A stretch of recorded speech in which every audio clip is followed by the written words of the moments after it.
don't pay anybody until at least you've gotten your certificate of sponsorship. Let's talk about senior carer visa, senior carer job, how to become a senior carer in the UK, and everything that has to do with the benefits, the salary in this video.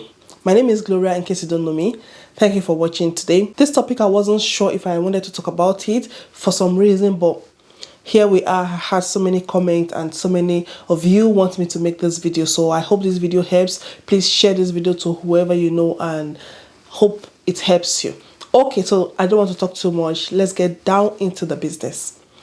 Who is a senior carer and what is the responsibility of a senior carer? A senior carer in the UK generally are in between the nurse and the carer. So there's a difference between being a senior carer, being a carer, and being a nurse, okay? To be a senior carer, you have to have a little bit of experience, qualification. In the UK, for you to become a carer, you need to go through a body which are the triple SC. You need to go through triple SC, register with them, and you have to learn on the job, or even if you've got experience before, and you need to have some experience and some training. Some go as far as having SVQ2, SVQ3 in Scotland, and NVQ2, NVQ3 in England. So for you to be a senior carer, it is almost impossible for you not to have at least a little bit of experience and education to take the role of a senior carer. Because before you can be a senior carer, especially in Scotland, you need to have SVQ3 or NVQ3 in England. So you're coming as a senior carer, you're coming above the carers. Does it make sense? That is, I'm just saying this so you know that you need to have some form of experience or some form of qualification. So what does a senior carer do in the UK? Senior carer, mainly you see them in the care homes, in private, and those are the people that are actually employing them presently, as far as I know. And usually they're allowed to even administer medication after some training and experience. They're allowed to do some things that a carer cannot do, but not as much as a nurse can do. You're going to be involved in personal care, caring for whoever you're going to be caring for. Senior carers currently in the UK are mainly employed by either private, and they either work in a care home or domiciliary. That means they need to go from one home to another to care for people living in their home, people who need help, people who need their medication, position change, personal care. So that is in summary some of the things senior carers will do. Although you don't need to worry, you're going to be taught, you're going to have training.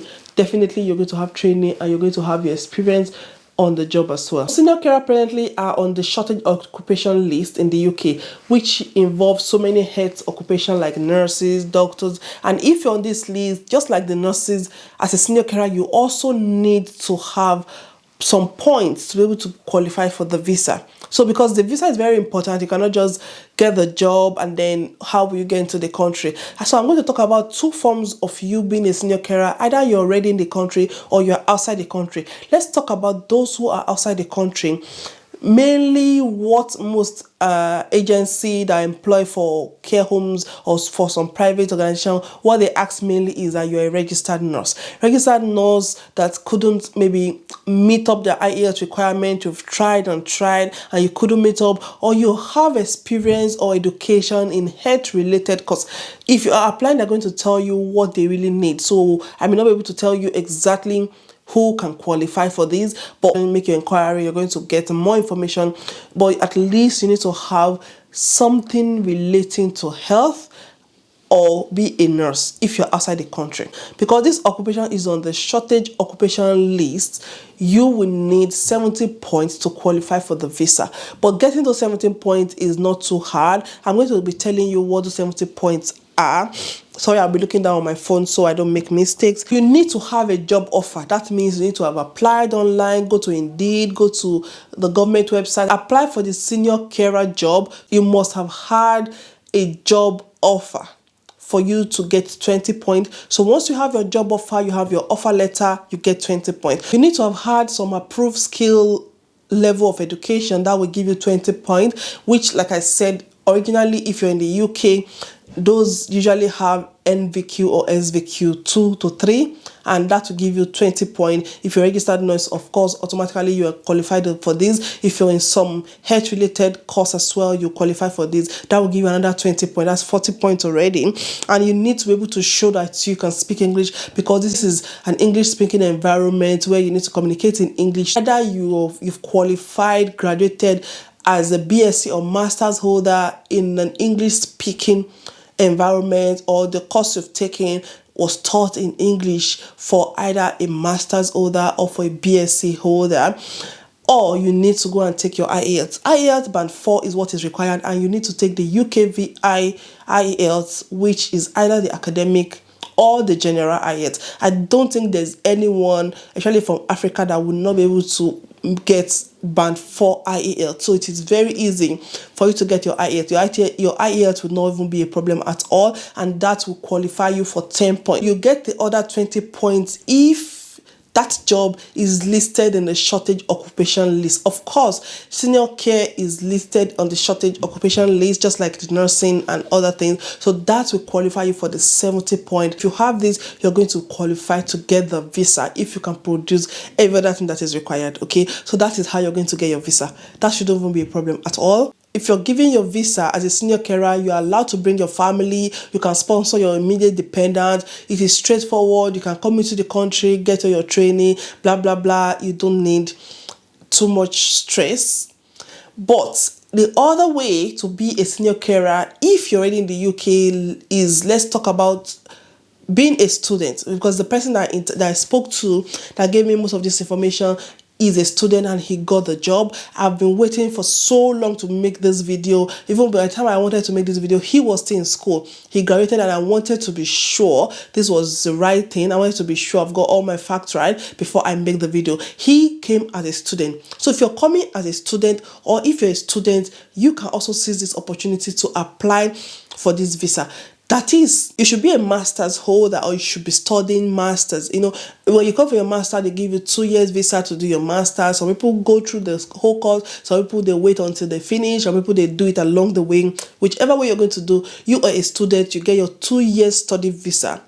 And when it comes to your dependents, for your dependent to qualify for the post-study visa, you know your dependent must have joined you while you're on your tier 4 student visa. So that is how you'll be able to bring your family in. If you've brought your family on your student visa, you're a student, you already got your master's, or you're still studying, that's fine. After your study visa, you know you get your 2 years post-study visa. If you want, you can work most of the jobs, of course, on your post-study visa, or you can go and apply for this senior care visa. So how to apply for this senior care visa? So many people who comes to the UK either as a dependent or as a student usually work in care homes most of the time for the experience. So you might have had the experience, but if you've not, you can still go and get the experience as a carer, and then you can apply for this senior care visa so you can stay in this country. And the thing is, you're going to be given 3 to 5 years visa. So the type of visa you're given depend on the company that's hiring you, depend on the care home that's hiring you. They can decide to give you 3 years, they can decide to give you the 5 years. And the good news is this visa can qualify you to settlement. That means you can get your indefinite leave to remain, you can get your citizenship over time with this type of visa. So if they give you the 3 years visa, you work for 3 years. But one thing you need to be very, very careful is your bond with contract. Because I've seen so many people, in fact, somebody messaged me and said, Gloria, can I come as a senior carer? And after 6 weeks, she said, can I come as a senior carer? And after 6 weeks, change to become a nurse. How easy is that? You see, you're bound by contracts. Remember to read your contracts very, very well. So if you're going to be given a 3-year visa, it is possible that your contract is going to be for 3 years. And if you're going to be given a 5 years visa, it is possible that your contract is going to be for 5 years. So that means it is almost impossible for you to leave and just go and move on with your life and do other things, as far as I know. So please read your contract very well, and before you take any offer, please make sure that company is able to sponsor you, because there's no point in you getting a job as a senior carer and you're outside the country and the company is not qualified to sponsor. There are some companies that are A-rated. So A-rated company means those companies are allowed to sponsor people into the country, especially if the jobs are on the shortage occupation list. So if you're taking a job, please make sure that job is from a sponsor or from a company that is eligible to sponsor your visa. That is the first thing you want to ask, and you want to read your contract very, very well to know what can I do, what can I not do, when can I leave, when can I not leave. You need to make sure you understand this, and don't be too desperate to take your decision without reading what your contract is actually saying, and then you become stranded once you're in the country. So let's talk about the form bit, the salary. You need to meet at least a minimum of £10 per hour for you to qualify for this visa, and about 19 to 21,000 minimum yearly. So on that salary, if you have a partner especially that will be able to work and support you, you may be able to sustain yourself, survive, and at least live a comfortable life. So if somebody is telling you they want to give you a senior care job and they're offering you about £8, £9, you know that may not be eligible for you to apply for your visa. So you're looking at the salary from £10 and above, and at least £19 to £21 a year. Another thing you need to put into consideration is, as much as I know so many people have seen they have been contracted to work as much as 48 hours per week. 48 hours per week is a lot of hours. Is a lot of work. To work 48 hours every week for the next 3 to 5 years, it is one of the disadvantage, unlike where you can be flexible and work at least maybe 32. But if it is the only way left for you, it is still an option. It is better, especially as a student, for you to work as a senior carer and get the visa, get your settlement, endure, than just finish studying, do your post-study visa, and then you don't get the job and then you go back to your country. So I would say it is still an option. Okay, so personally, I'll put this out. I'm not an immigration agent and I don't employ people at all. I only share information that I know. And I'm not able to give you any specific agency number, although I know people who have used some agents and it worked for them. But I will not be able to come here and give you those agencies' number because I've not used them. I don't trust them 100%. And for the fact that some agents are asking for money, it is really difficult for you to identify what is real and what is not real, for you to identify what is fraud and what is not fraud. But mainly what I would advise you from what the people have seen, what they did is, don't pay anybody until at least you've gotten your certificate of sponsorship. Because the agents are in between the employer and yourself, so they're intermediary. It is the agent that will look for the care home that need you, and then they'll be in between, but they will want their own money. So once you get your certificate of sponsorship, that is when I would advise for you to make even the first payment if they ask you for money. I'm not saying I'm encouraging this in any way, I'm not, but all the people I've known that have done this, they've done it by paying agents, and agent has taken money from them, although the visas came out. But you need to be very careful. So please be careful, beware of scam. And I know a lot of people be taking advantage of this. That is why I've actually been very reluctant in making this video.